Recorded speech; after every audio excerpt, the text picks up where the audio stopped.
Hey Wargamers, a lot of people have asked me, is X unit good in the new meta? And that's a complicated answer, so that's what we're going to talk about today. If you like this video, go ahead and hit subscribe and the notification button. That way you don't miss any of my upcoming uploads. Alright, so let's get started with kind of the basics. The meta is this concept that we refer to that basically describes the overall winning strategy across tournaments broadly. So regionally, nationally, globally. These are the types of armies that you're going to see performing best across the whole spectrum.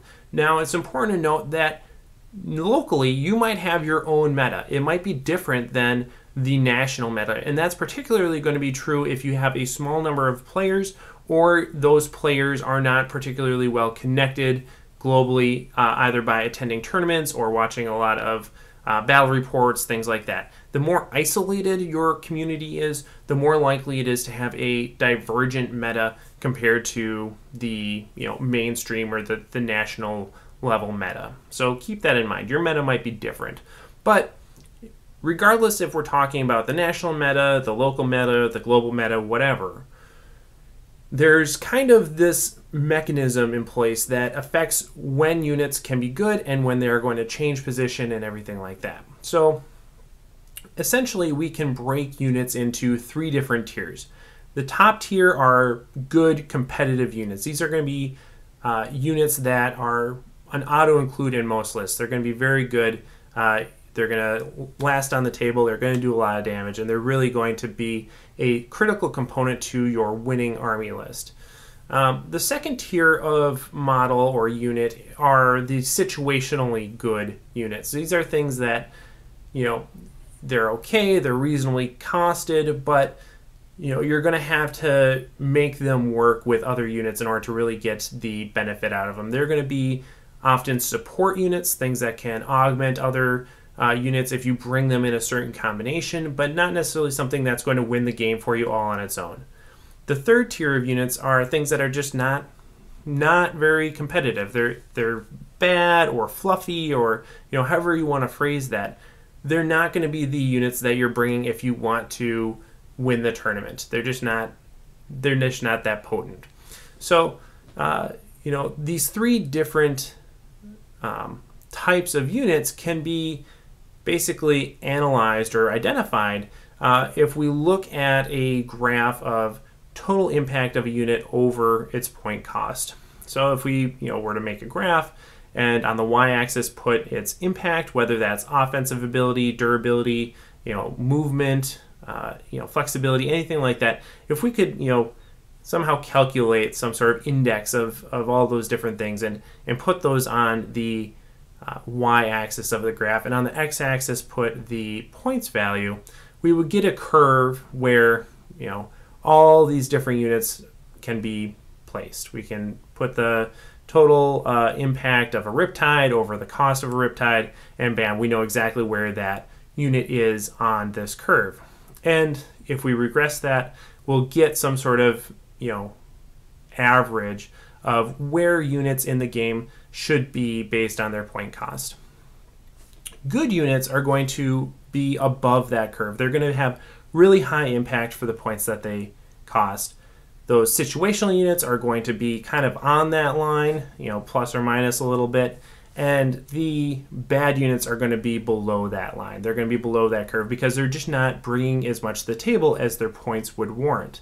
And so if we take that approach and think about how changes in the meta, how changes in rule sets can actually influence the ability of different units to move around in the meta, it can be pretty straightforward. So there are two types of changes that can stimulate a change in the meta. One is a direct change to the army via chapter approved, an FAQ, or a new codex. Any of those three are going to directly stimulate a change to which units are good in a particular army. So if we got a new codex that cut the price of Riptides in half, suddenly they would move from being way far on the right end of that graph below the curve to maybe being above that curve towards the left side of the graph, towards the cheaper side. And that would change their position based on our definition of positioning and where good, situational, and bad units lie on that graph. Now, the other type of change that can occur that stimulates change is an indirect change. So that's going to be changes to other armies, basically, or changes to other armies via an FAQ or chapter proof. Basically, anything that doesn't directly affect your army is going to be that indirect change that I'm talking about. And this type of change isn't going to directly influence where your units lie on that graph. And that's the important thing to remember. So if we're talking about a new FAQ that addresses other armies or a new army release, this is going to have actually a very limited ability to change which units in your army are going to be the most effective. It's going to change which of your good units you're going to take. It's going to maybe make some of your situational units better or worse, because they are based on the rest of your army. Their value is based on the rest of your army. Those situational units are going to become more or less favorable based on which good units you bring. So those indirect changes have a limited ability to influence what your army looks like because you have a set number of good and situational units. Now, a direct change to your army via a codex release can completely change any of those units and their positioning on that curve. So if we ask what type of change would need to happen to make Riptides good, the answer is not a new codex release for a different army, not an FAQ for a different army, but a FAQ or a codex release, more likely a codex release for Tau. So yeah, so when we ask, are Riptides good in the new meta? The answer is no. They can't be because they are just so overcosted that there's no ability for them to reach above that curve and become good or even situational. They're pretty firmly locked into that third category. But if we're looking at, are ethereals good in the new meta? Ethereals are a situational unit. Depending on the rest of your army composition, they can be useful or not useful. And so as metas change, ethereals can become more or less favorable. So there's that. Hopefully that makes sense. I wanted to basically articulate that there are a set number of units that can become good or bad or situational based on the type of change. So hopefully you got that. Let me know what you think in the comments below. Are there units that you think are solidly good, solidly situational, or solidly bad in your army? And if so, what those are.